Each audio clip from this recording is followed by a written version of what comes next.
देखो भाई, तुम लोग विश्वास करो या मत करो, मगर आत्माएं होती हैं। और मैं ये बात पूरे यकीन के साथ बोल सकता हूँ। इतना कहकर मेरे दोस्त चंदू ने बात की शुरुआत की कि तभी मेरा एक और दोस्त जगदीश बोला, हाँ भाई, भूत तो होते हैं। मेरे पापा ने भी देखा है सफेद साड़ी वाली भूतनी को। जगदीश और चंदू की बेतुकी बातों को सुनकर मुझसे रहा नहीं गया, जिस पर मैंने उन दोनों से कहा, तुम लोग जो भी बोल लो, पर मैं इन सब बातों पर नहीं मानता। ये सब फालतू बातें हैं। और अगर तुम लोग चाहो तो मैं इसका सबूत भी दे सकता हूँ। जहाँ भी बोलो, मैं अकेले आधी रात को भी जाने को तैयार हूँ।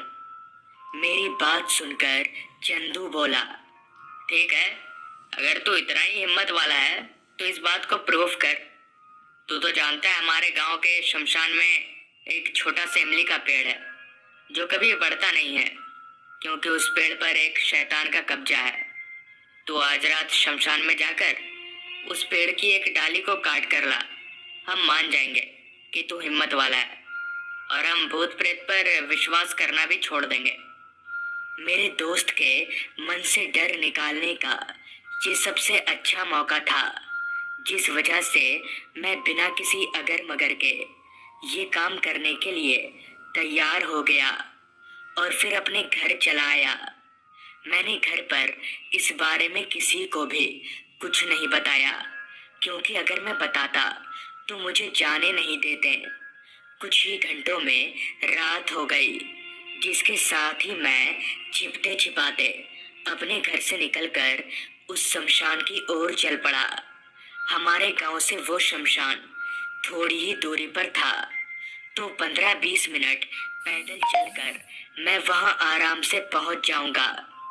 रास्ता खेतों के बीच से होकर था, इसलिए रास्ते पर एक भी स्ट्रीट लाइट नहीं थी। हालांकि मैं टॉर्च लेकर आया था, जिस वजह से मुझे कुछ खासा दिक्कत भी नहीं हो रही थी। कुछ दूर चलने के बाद अब मैं शमशान के काफी नजदीक था। हालांकि मैं डरता नहीं था, मगर पता नहीं क्यों उस माहौल में बीच बीच में मेरा बदन सिहर जा रहा था।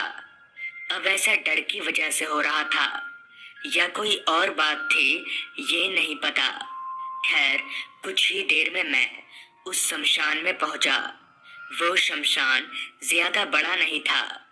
मैं ज्यादा वक्त ना लेते हुए तुरंत उस इमली के पेड़ को ढूंढने लगा, जिसके बारे में चंदू ने बताया था। अभी मैं चारों तरफ टॉर्च घुमा ही रहा था कि तभी मेरी टॉर्च की लाइट एक बहुत ही छोटे इमली के पेड़ पर गई। अमूमन इमली के पेड़ इतने छोटे नहीं होते। मैं समझ गया कि यही वो इमली का पेड़ है, लिहाजा मैं उस पेड़ की तरफ बढ़ने लगा। ऐसा भी नहीं था कि पूरे शमशान में वही इकलौता पेड़ हो। वहां बाकी के बहुत से पेड़ थे, मगर पता नहीं क्यों वो पेड़ काफी अजीब सा दिख रहा था।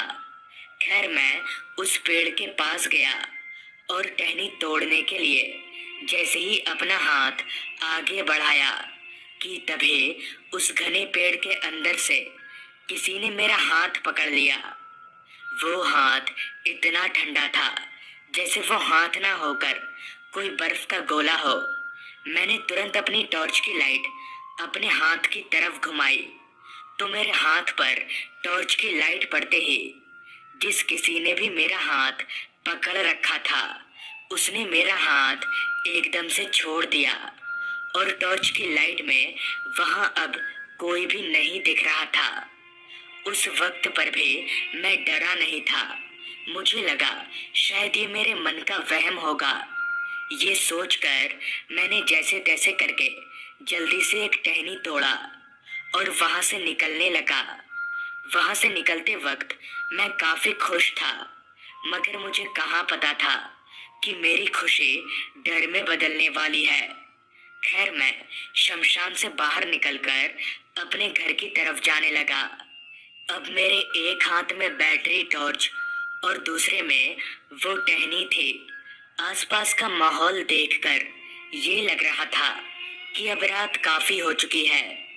अभी मैं खुशी खुशी आगे बढ़ ही रहा था कि तभी किसी पत्थर से ठेस लगने की वजह से मैं औंधे मुंह जमीन पर जा गिरा। जमीन पर गिरते ही मेरे हाथ से वो टहनी छूट गई। मुझे बहुत जोर से चोट लगी, मगर फिर भी मैं किसी तरह से उठकर बैठा और अपने हाथ पैर सहलाने लगा। कपड़े झाड़कर मैं जैसे ही उस टहनी को उठाने के लिए उस ओर मुड़ा तो मेरे रगों में दौड़ता खून पानी सा हो गया, क्योंकि वहां अब कोई टहनी नहीं बल्कि एक कलाई तक कटा हुआ हाथ था। मगर ये कैसे हो सकता है? आखिर एक टहनी कटे हुए हाथ में कैसे बदल सकती है? मुझे अपनी आंखों पर विश्वास नहीं हो रहा था। इसलिए मैंने जब आंख मीच कर दोबारा उस तरफ देखा तो मैं और भी ज्यादा हैरान हो गया, क्योंकि अब वहां ना तो कोई टहनी थी और ना ही कोई कटा हुआ हाथ।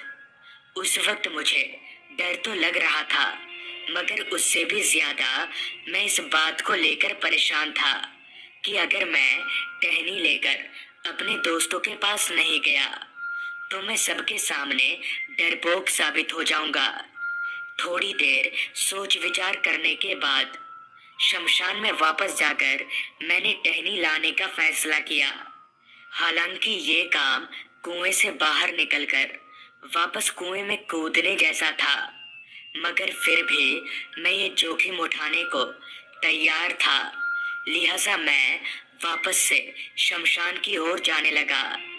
मैं जिस जगह पर था वहां से शमशान ज्यादा दूर नहीं था, तो मैं जल्दी ही शमशान पहुंच गया। शमशान पहुंचकर सीधे उस इमली के पेड़ के पास गया और टहनी तोड़ने के लिए आगे बढ़ ही रहा था कि तभी मैंने जो देखा वो देखकर मेरा कलेजा कांप गया और मेरे हाथ पैर जोर जोर से कांपने लगे, क्योंकि उस छोटे से इमली के पेड़ पर दूर से जो मुझे टहनियां दिख रही थी वो पास आते ही एकदम से इंसानी कटे हुए हाथों में तब्दील हो गए। उस पेड़ पर अब सिर्फ इंसान के कटे हुए हाथ ही नजर आ रहे थे। मैं समझ गया कि यहाँ दाल में कुछ काला नहीं बल्कि पूरी दाल ही काली है। अब मेरी हिम्मत पूरी तरीके से टूट चुकी थी। मैं वहां से भागने के लिए तुरंत पीछे मुड़ा और पीछे मुड़कर जैसे ही वहां से भागना चाहा कि तभी मैं धड़ाम से जमीन पर जा गिरा, क्योंकि मुझे ऐसा महसूस हुआ जैसे किसी ने पीछे से मेरे दोनों पैरों को पकड़कर रखा हो। हालांकि मैं पीछे मुड़कर देख नहीं पा रहा था, मगर मैं अपने दोनों पैरों पर किसी के हाथों को साफ तौर पर महसूस कर पा रहा था। इससे पहले कि मैं उठने की कोशिश करता, जमीन से दो और हाथों ने निकलकर मेरे दोनों हाथों को पकड़ लिया। अब मैं पूरी तरह से बेबस और लाचार था, क्योंकि अब मेरे दोनों हाथ पैर मेरे बस में नहीं थे। वो हाथ जिसने जमीन से निकलकर मेरा हाथ पकड़ा था वो पूरा जला हुआ था। अब मैं अपने बचने की उम्मीद लगभग लगभग खो चुका था। एक बार को तो मैंने सोचा कि चिल्लाता हूँ, मगर फिर ये सोचकर रुक गया कि उसका कोई फायदा नहीं होगा। यहाँ आसपास तो कोई घर ही नहीं है। अभी मैं वहां पर छटपटा ही रहा था कि तभी मुझे सामने की तरफ से मेरी ओर कोई आता हुआ दिखा। वो जब मेरे करीब आया तो मेरे होश फाख्ता हो गए, क्योंकि उस आदमी का चेहरा पूरा जला हुआ था। डर और घबराहट मुझ पर इस कदर हावी हो गया था कि मेरी आंखों के सामने सब कुछ काला काला सा होने लगा था। मगर बेहोश होने से पहले मैंने इतना सुना कि उस आदमी ने ये कहा, तुम्हारी हिम्मत की दाद देनी पड़ेगी। और फिर मैं बेहोश हो गया। अगली सुबह जब मेरी आंख खुली तो मैं शमशान में ही पड़ा हुआ था। उस रात मेरी जान तो बच गई, मगर उस पिशाच ने मुझे क्यों छोड़ दिया, ये आज तक कोई बता नहीं पाया। तो दोस्तों, ये थी आज की कहानी। अगर आपको ये कहानी अच्छी लगी हो तो चैनल को जरूर सब्सक्राइब कर लें।